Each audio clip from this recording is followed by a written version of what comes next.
نحمده ونصلي ونسلم على رسوله الكريم أما بعد فأعوذ بالله من الشيطان الرجيم بسم الله الرحمن الرحيم صدق الله العلي العظيم رب العالمین ہمیں نور قرآن پاک سے منور فرمائے، آمین۔ وَلَقَدْ اور بے شک ارسلنا ہم نے بھیجا موسیٰ علیہ السلام کو بھی آیاتنا ہماری آیتوں کے ساتھ، وسلطان مبین اور واضح غلبے کے ساتھ۔ شعیب علیہ السلام کی زندگی میں بھی لوگوں کے لیے نمونہ ہے، موسیٰ علیہ السلام کی زندگی میں بھی نمونہ ہے۔ موسیٰ علیہ السلام کو اللہ تعالیٰ نے غلبہ اور روب و دبدبہ عطا فرمایا۔ شعیب علیہ السلام نے ان لوگوں کے لیے رہنمائی فرمائی کہ جو ملک میں کمزور ہوں وہ کس طرح قوم کی اصلاح کے لیے کوشش کریں۔ تو ہر نبی کی زندگی میں ہمارے لیے ایک نمونہ ہے، ایک عبرت ہے، ایک نصیحت ہے۔ ہر نبی کی سیرت ہمیں زندگی گزارنے کا طریقہ بتاتی ہے۔ وہ سلطان مبین واضح غلبے کے ساتھ، الی فرعون و ملئہ، فرعون کی طرف اور فرعون کے سرداروں کی طرف۔ حضرت موسیٰ علیہ السلام کا ایسا روب و دبدبہ تھا کہ فرعون آپ کے خلاف کوئی اقدام اٹھانے کا سوچ بھی نہیں سکتا تھا۔ فاتبعوا امر فرعون، بس قوم کے سرداروں نے فرعون کی باتیں مانی۔ وما امر فرعون برشید، اور فرعون کی باتیں درست نہ تھیں۔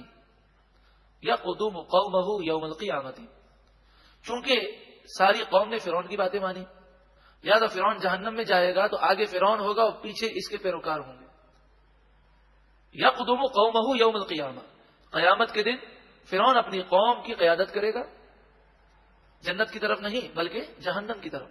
فأوردہم النار، پھر فرعون ان سب کو لے کر جہنم میں جائے گا۔ وبئس الورد المورود، اور وہ جہنم کیا ہی برا گھاٹ اترنے کا ہے۔ اللہ ہم سب کو جہنم کی آگ سے محفوظ فرما، کیونکہ اس میں فرعون کا ذکر ہے، لیکن نصیحت ہے مسلمان کے لیے بھی۔ اگر ہماری وجہ سے کوئی گناہ کرتا ہے تو جب تک وہ گناہ کرتا رہے گا اسے بھی گناہ ملے گا اور ہمیں بھی ملے گا۔ اس لیے کوشش یہ کریں کہ اگر ہم گناہ کرتے ہیں تو ہمارے گناہ ہمارے تک محدود رہیں، کسی کو گناہ کی ترغیب نہ دلائیں، کسی کے سامنے گناہ کا اظہار نہ کریں، کہیں ایسا نہ ہو کہ ہمیں دیکھ کر وہ بھی اس لائن پر چل پڑے۔ اور جو ایسا ہوگا جس نے گناہ جاریہ کیا، جب وہ جہنم میں جائے گا تو جتنے لوگ اس کو دیکھ کر انہوں نے گناہ کیے ہوں گے وہ بھی اس کے ساتھ ساتھ ہوں گے، اور سب کا گناہ اس کے سر پر بھی ہوگا اور ان کے گناہ میں بھی کوئی کمی نہ ہوگی۔ جیسے سارے قاتل قابیل کے پیچھے جہنم میں جائیں گے اور سارے قاتلوں کو قتل کا گناہ ہوگا، اور سب کے گناہ کے مجموعے کے برابر قابیل کے نامہ اعمال میں بھی لکھا جائے گا۔ وَأُتْبِعُوا فِي هَذِهِ، اور اس دنیا کی زندگی میں ان پر رکھ دی گئی لعنت، وَيَوْمَ الْقِيَامَةِ، قیامت کے دن بھی ان کے لیے لعنت ہے۔ بئس الرفد المرفود، یہ بہت ہی برا بدلہ ہے جو انہیں ملے گا۔ ذالک من انباء القرى، یہ بستیوں کی خبریں ہیں۔ نقصہ علیک منہا قائم، ہم اسے آپ پر بیان کرتے ہیں، ان میں سے کچھ کھڑی ہیں، یعنی ان کے خندرات موجود ہیں، اے لوگوں تم جا کر دیکھ سکتے ہو۔ وحصید، اور کچھ کٹ گئی ہیں، یعنی جن کا وجود مٹ چکا ہے لیکن تاریخ میں یہ باتیں موجود ہیں۔ وما ظلمناہم، اور ہم نے ان پر ظلم نہ کیا، ولکن ظلموا انفسہم، وہ خود ہی اپنی جانوں پر ظلم کرتے۔ گناہ کرنا یہ اپنی جان پر ظلم کرنا ہے۔ فما اغنت عنہم آلہتہم التی یدعون من دون اللہ من شیء، تو ان کے معبود جنہیں اللہ کے سوا وہ پوجتے تھے وہ معبود ان کے کچھ کام نہ آئے۔ لما جاء امر ربک، جب تمہارے رب کا حکم آیا۔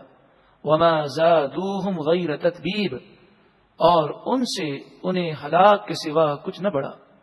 اور یہ بت عذاب سے تو کیا بچاتے، انہیں کوئی بھلائی تو کیا دیتے، ان بتوں نے انہیں ہلاک کر دیا، ان کی ہلاکت میں اضافہ کیا۔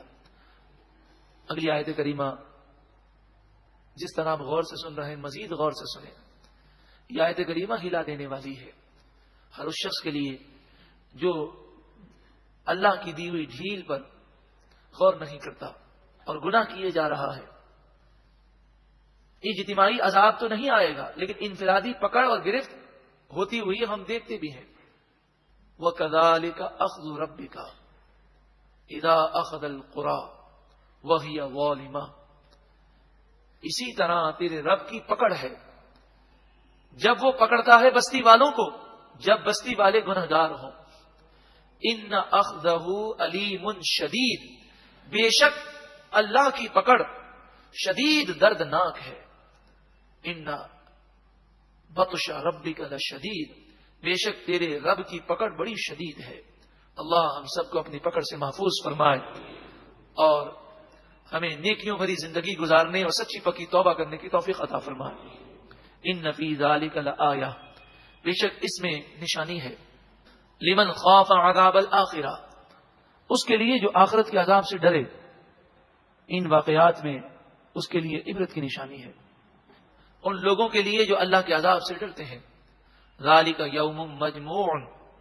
یہ وہ دن ہے جس دن لوگ جمع کیے جائیں گے. لہ الناس. اس دن لوگ جمع کیے جائیں گے. وذالک یوم مشہود.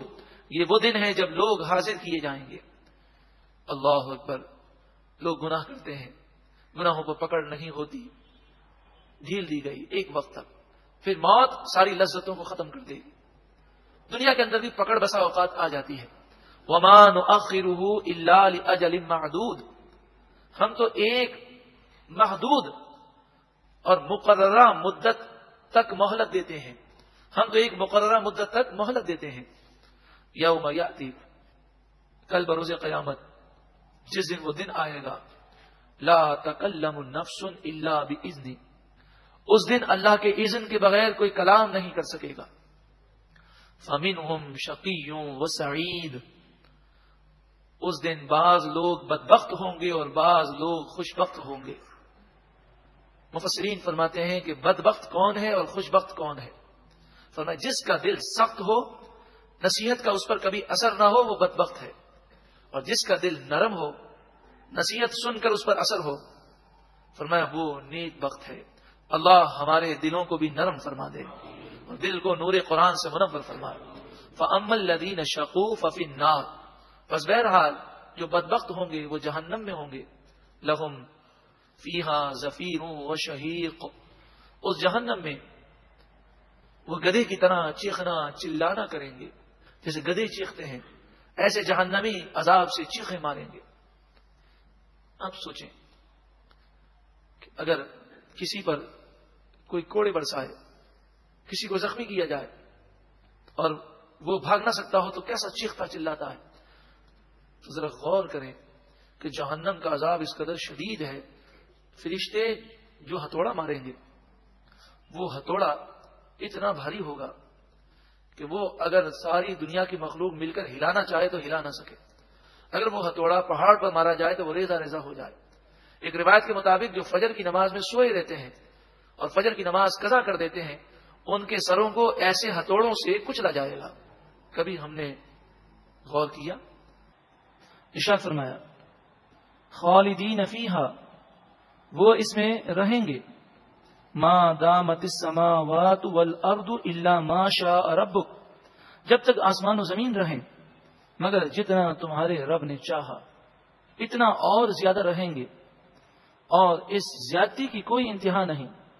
تو معنی یہ ہوئے کہ ہمیشہ رہیں گے, کبھی اس سے رہائی نہ پائیں گے. ان ربک فعال لما یرید. بے شک تمہارا رب جب جو چاہے کرے. وَأَمَّا الَّذِينَ سُعِدُوا. اور وہ جو خوش نصیب ہوئے. فَفِي الْجَنَّةِ. وہ جنت میں ہیں. خالدین فیہا. ہمیشہ اس میں رہیں گے. ما دامت السماوات والارض. جب تک آسمان و زمین رہیں. الا ما شاء ربک. مگر جتنا تمہارے رب نے چاہا اتنا اور زیادہ رہیں گے. اس زیادتی کی کچھ انتہا نہیں. اس سے ہمیشگی مراد ہے. عطاء غیر مجذوذ. یہ بخشش کبھی ختم نہ ہوگی. فلا تک فی مریۃ مما یعبد ہؤلاء. تو اے سننے والے دھوکے میں نہ پڑ اس سے جسے یہ کافر پوجتے ہیں، بے شک یہ اس بت پرستی پر عذاب دیے جائیں گے جیسے کہ پہلی امتیں عذاب میں مبتلا ہوئیں۔ ما یعبدون الا کما یعبد آباؤہم من قبل، یہ ویسا ہی پوجتے ہیں جیسا پہلے ان کے باپ دادا پوجتے تھے۔ وَإِنَّا لَمُوَفُّوهُمْ نَصِيبَهُمْ غَيْرَ مَنْقُوصٍ، اور بے شک ضرور بضرور ہم ان کے حصے کے مطابق انہیں حصہ دیں گے، غیر منقوص، ذرہ برابر بھی اس میں کمی نہیں ہوگی، جس کا گناہ جتنا ہوگا اتنا ہی اس کے لیے عذاب اور ہلاکت ہے۔